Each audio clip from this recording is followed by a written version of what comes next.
Yeah, welcome back to the channel. Today I'm going to start a small sequence of or series of videos on a very special topic that is chain transactions. And the first and perhaps only thing you know already about chain transactions is most probably that for VAT people it's a very, very special topic. So just to illustrate that, you see a small video here. Usually a tax conference between tax experts is very, very boring.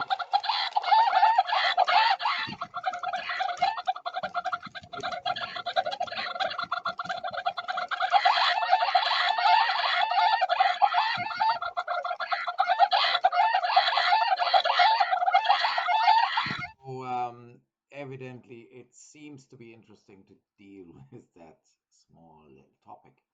So, the first thing you probably should know is what is meant by the term, and then we should regard a few examples so that you are a bit trained in identifying what can be seen as a, say, chain transaction and what not. We already talked about that it is interesting, and now you have to learn the term. It's a technical term in VAT law. It's basically derived from the simple expression it's a chain of transactions. So the literal meaning of the term already tells us that this is about a chain that is a series or a sequence of several transactions happening one after the other. Now, in VAT law, the term is used for a specific kind of a chain of transactions. So the denomination was narrowed down, or the meaning narrowed down to a special case. So we have to deal with that definition a bit more in detail. So it's defined by jurisdiction and in the meantime also by law, I think, that a chain transaction is given if one and the same identical good is sold and delivered several times, one after another. Please keep in mind a delivery is selling something. So to be exact, it's a transfer of the position like an owner. So not legal ownership is required, but what is equivalent in economy to ownership. So, for example, naturally stolen goods can also be sold. You get the position like an owner because you never know that you are not the owner, and so on. So, delivery is basically a sale, and a sequence of contracts just means A sells to B, B sells to C, C sells to D, and so on. So several sales contracts, one after another, but the peculiarity is that there is one single movement of the good immediately from the first guy in the chain to the last person in the chain. So one single transport from the beginning to the end of the chain. That is the decisive criterion for such a chain transaction of deliveries. So let's look how that happens in practice, or in theory, or wherever. So A from Aachen, that's in Germany, a town where I'm very familiar with, sells a production machine for 100,000 euro net price to B from Bonn, which is also in Germany. B in Bonn, in turn, sells the machine already for 200,000 plus VAT to C in Chemnitz in Germany. And now to save transportation costs, B kindly asks A, don't bring that machine to Bonn where I am, but bring it please directly to Chemnitz and hand it over to C.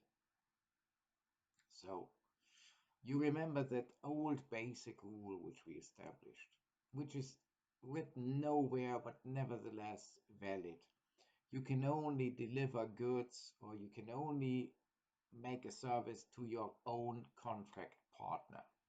So what happens here is, if you illustrate the example, A has a contract with B in Bonn. B in turn has a contract with C in Chemnitz.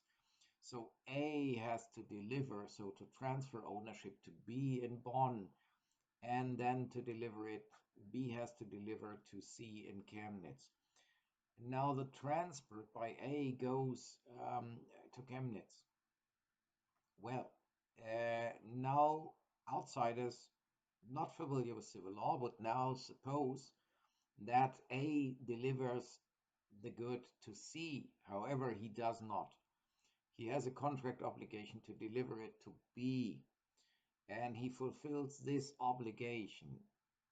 Why does he go to Chemnitz? Well, because his customer B asked him to do so.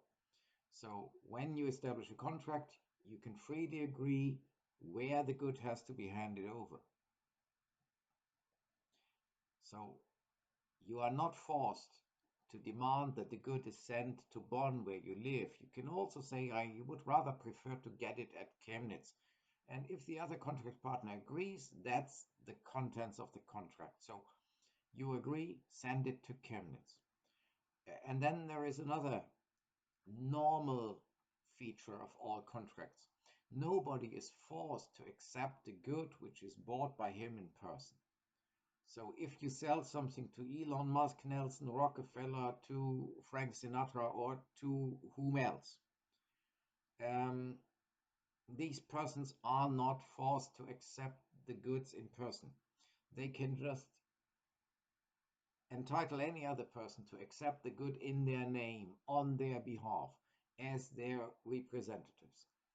So that happens here. B says to A, please bring the good to Chemnitz, so that's the agreed destination, and hand it over not to myself. I will not be there. There will be no employee of mine. However, I give the power to accept this in my name hereby to C. So go ring the bell at C's home, ask him to accept my machine. If he signs that he got it, then you fulfilled your delivery obligation towards me. Okay? So if A does the transport, now we know if A begins to send this good through the world, then he fulfills the contract obligation towards B. However, let's concentrate first only on the question what happens here. Is this a chain transaction? And the answer is well. Here we have the same good, several transactions concerning it, so it's sold several times one after another, and the transport immediately goes from the first to the last in the chain, so it's a chain transaction in the sense of VAT law. Okay, and all the rest is postponed for later. Example 2, A again from Aachen sells a machine now to B in Bonn for 50,000. B in Bonn sells in turn the machine already on to Chemnitz. C.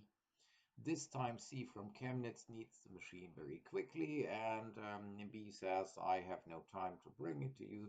Therefore, C wants to come to B's firm, transport it home himself. B says that's not possible, machine is not yet here, but I give you the address of my own supplier, and you can go there, ring the bell, tell them you come with my permission. You are entitled to take over the machine and then bring it home to Chemnitz. So if we illustrate that example, we have A, B, and C from Chemnitz. There is again a first contract A to B and a second one B to C. The transport is now made by C.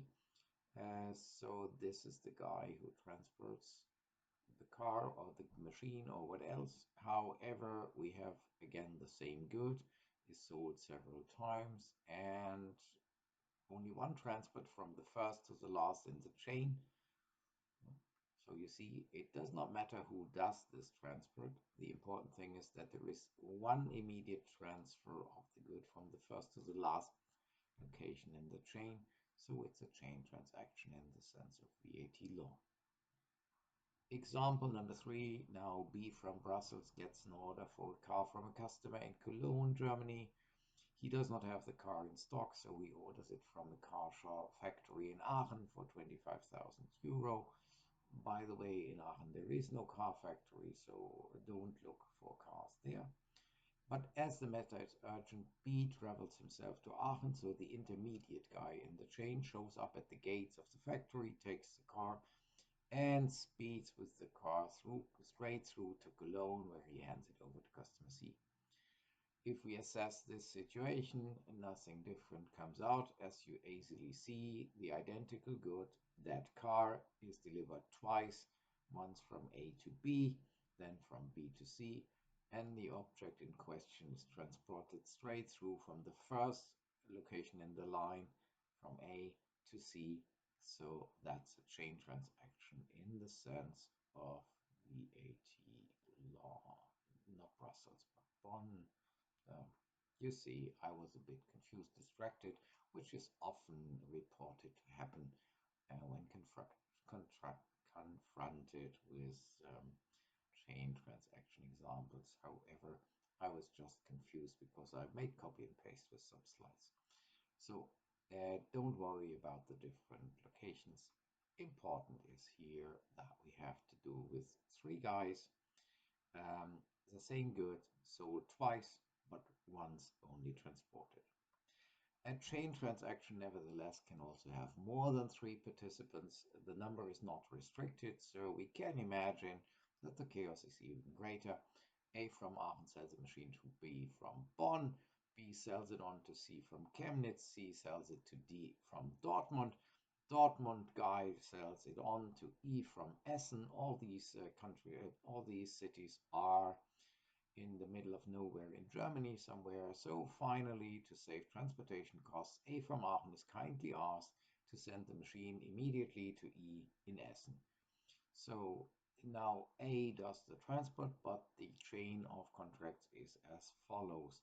We have A from Aachen sells to B in Bonn, B sells to C in Chemnitz, he sells to D in Dortmund, he sells to E in Essen. So we have four contracts but one transport. And that makes the whole thing, even if A only drives through the country, again a chain transaction because same good, sold several times, but only one transport, so chain transaction. Example 5, variant of that, same contracts, but now E wants to get the machine quickly, so tells D, where can I look for it? I come and fetch it myself. D gives a telephone call to C. My customer is in a hurry. Could you please give him? C says, I don't have it here. I must call my own supplier. He calls B. B calls A. And in the end, the address is handed on. E runs to A in Aachen, knocks on the door, takes his car and carries it home. Here again, we have 4 deliveries of the good, and same as before, basically a chain of contracts, one transfer now done by the last in the chain. That doesn't matter. The decisive thing for qualification as a chain transaction is same good, several sales, one transport only from the last to the from the first to the last in the chain. So chain transaction. Yeah. However, that thing that the transport that there is only one transport, that's important. So if you have two transport, then you don't have a chain transaction. For example, A from Aachen sells to B from Brazil, B from Brazil sells on to C from Chile. And now the delivery conditions which have been agreed are that A sends the good in question to Hamburg Harbor, that's the harbor of Hamburg in Germany, and that the good will there be handed over to C, or more probably C's employee from Chile, who takes then the good to Chile. So the situation C presents itself as follows. A from Aachen delivers to B and B to C. A has the obligation to bring the good to a location which has been agreed with B, and there to hand it over to a representative of B, that's here C, or C's employee. So A is obliged to transport the good to Hamburg Harbor, and then C the customer of B takes the good over and brings it home to Chile. So that evidently is something which serves to execute the second contract. So here we have two transfers. Such a broken transfer is no chain transaction, at least not in that constellation. So broken transfers where um, you first bring it to a certain location and then somebody else carries it on. If that somebody else is not your own customer, at least then you don't have a single transfer and no chain transaction. However, naturally, that doesn't mean that the transfer must never have a pause or a break. As long it's the same as it is the same transferred by this belonging to the same transaction, but not to different transactions, then everything is still fine. So imagine A from Aachen sells to B from Brussels. You know, B from Brussels sells to C from Calais, France. A orders a forwarding agent to organize the transport. And now forwarding agents are tricky people. So the forwarding agents finds the first haulier who sends the good to Paris, France for a cheap amount. And there, 2 days later, somebody else, a second haulier, takes over and brings it from Paris to Calais, France. Here we have two parts of the same travel. From the beginning onwards, it was planned as a single transport. It was done on behalf of the same person and to execute the same contract. So that is only one transport. It's an entity. That the good rests somewhere for 2 days in the meantime is sometimes normal when it comes to a transfer. Just compare the situation with what you do when you send a package by mail. Probably the package is accepted by your post office. Then they send it towards the recipient's post office. Might be that somewhere in the middle it stays or rests for 1 or 2 days before it can be carried on. Nevertheless, you would still regard the whole thing as one single transfer because that's the economic reality. You can have cases where you debate if there's only one transport or not. For example, A to Aachen sells a machine to B from Bonn, B from Bonn sells it to Calais, and now B drives with a truck of his own to Aachen, takes over the machine, drives to Bonn to his headquarters where he makes a pause, loads up additional items to the truck, and goes on and drives to France. Then you can ask yourself naturally, did he first bring the machine to his own headquarters, stop there? So was that just bringing his own machine to the spot where he needed it afterwards? Or was this immediately just one transport of a machine from Aachen to, what did I say, Calais? However, these are things which in practice not really happen. And probably nobody would really care about it because probably if you do it in the one or the other way, probably all final results would probably something where the fiscal administration could live with. So this was just uh, for theoretical interest. Huh? What you nevertheless should know is that a chain transaction could also be embedded into a larger scenario, so a larger sequence of events. So, example one, A from Aachen sells a machine to B in Bonn, sends it there. B from Bonn sells the machine then to C in Chemnitz. C from Chemnitz sells it to D in Dortmund. B is asked by C to send the good directly to D in Dortmund, and D in Dortmund is again a trader and sells the machine on to E in Essen, and he brings it there. So we have then the following sketch of the events. A from Aachen sells to Bonn. B sells to C in Chemnitz, D in Dortmund, E in Essen. Now there is a first transfer from A to B. Then there is a transfer from B immediately or straight through to D, somebody later in the chain, and then a transfer from D to E.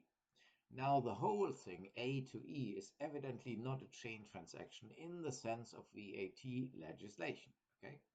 However, there is only one transfer between B, C, and D. So the deliveries between A, B, and no, C, B, C, and D are a chain transaction. So we have here a chain transaction embedded into a larger sequence of events. Um, Possible, no problem. Yeah, you should just identify this. The same as before. Now E from Essen goes to B and fetches the machine from Bonn and brings it to his premises in Essen. So same idea. Here's the chain of events. From A, there is a transfer to B to Bonn. Then you have a single transfer from B to E, straight through from Bonn to Essen. And so there is one transfer between these four people. So this is again a chain transaction embedded into a larger complete scenario. So the first A to B is just a normal transaction, and the other ones are a chain transaction. Okay. Just to bore you a bit further, what is also imaginable is, let's say, P from Paris, France, takes part in a furniture trade in Frankfurt on the Main. That's in Germany. For this reason, he sends a designer desk plus chairs from his shop in Paris to the trade fair grounds in Frankfurt and shows them there to the public for 7 days. On day 4, a visitor comes, knocks on the door, buys the items for 4,000. As this is a trade fair visitor, it's probably a wholesaler. And naturally, one agrees you can only take the furniture after on the last day or after the last day of the trade fair. We need them for showing them to the public still for additional 3 or 4 days. But now, in the meantime, our buyer is relatively active and he's a very good seller. So he already finds an own customer, see from Cologne. No, sorry, bad day today, as always. So, customer, the wholesaler, already finds an own customer. So he just sells it on. And then he says to P from Paris, well, I don't need it at Cologne anymore. Please, here's an address. Bring it to D in Düsseldorf. So what happens here is P from Paris first transferred the good to Frankfurt Fairground, where it stays its own property. So this is so-called intra-community transfer of a good. If you bring good from another EU state into Germany, is treated in France as an intra-community delivery, and in Germany as an intra-community acquisition by the same person. And now we have a chain of transactions beginning P to C and C to D with only one transfer from Frankfurt to Düsseldorf. So this subpart of the chain of events is a chain transaction. Simple. Last but not least, note that a chain transaction can only denominate a sequence of contracts about a tangible good. So if you sell a right, that would be a service, then a chain of services, one after another. There are no special rules, so this would not be called a chain transaction,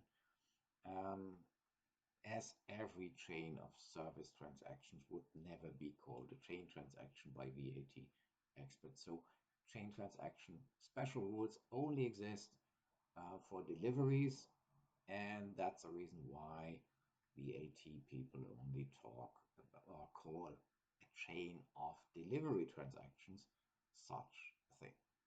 So note further that a chain transaction requires, as we already said, that the same good is sold several times, one after another. So if you do work on it in the meantime, then it's no longer the same good. And so this can't be a chain transaction by definition. Well, it's not one and the same good anymore. Um, so classic examples for what could not be a chain transaction, or nice examples, would be a tax advisor asks a lawyer for legal information, passes that and then on to a client. That's twice a service, so can't be a chain transaction.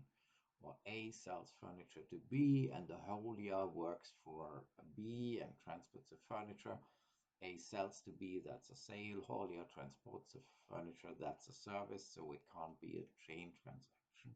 At least that transaction H, Haulier does something for B, can't be a part of it.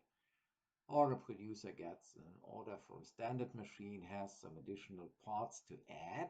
No, he can't do that himself, so he sends the standard machine to Brussels, where somebody on his behalf works on the machine, changes it, adds some parts. So that's a delivery, what is done. And when the final thing is finished, then the Belgian guy sends the machine to the customer C in Cologne. Here we would have a chain of contracts where the Belgian guy does something for the producer P. He adds parts to the machine, and then P sells the final machine on to C. This is two sales, but not concerning the same good, so not a chain transaction. Okay, so now you should have a relatively precise basis for identifying chain transactions. And so in the next video, we are going to then analyze how you deal with them. Yeah, so enjoy a small break and then go on with the next thing. Just to underline it again and still, chain transactions are one of the most favorite topics for elderly, middle-aged, and low-aged guys in the field of VATs. Whoever designs exams is always fascinated by chain transaction because, yeah, because why? I don't know, because when we are going to talk about how they are dealt with in the next video, you will see it's basically not a problem. Uh, Probably people just got confused, shocked previously, I don't know, some generations ago. So they didn't know how to deal with it, or they just were a bit confused. Basically, the whole rules for chain transactions are relatively simply. So enjoy a small break and then come back and have a look to the next video. Thanks and goodbye, or I look forward to see you again with the next video. Thanks for watching and enjoy the small break.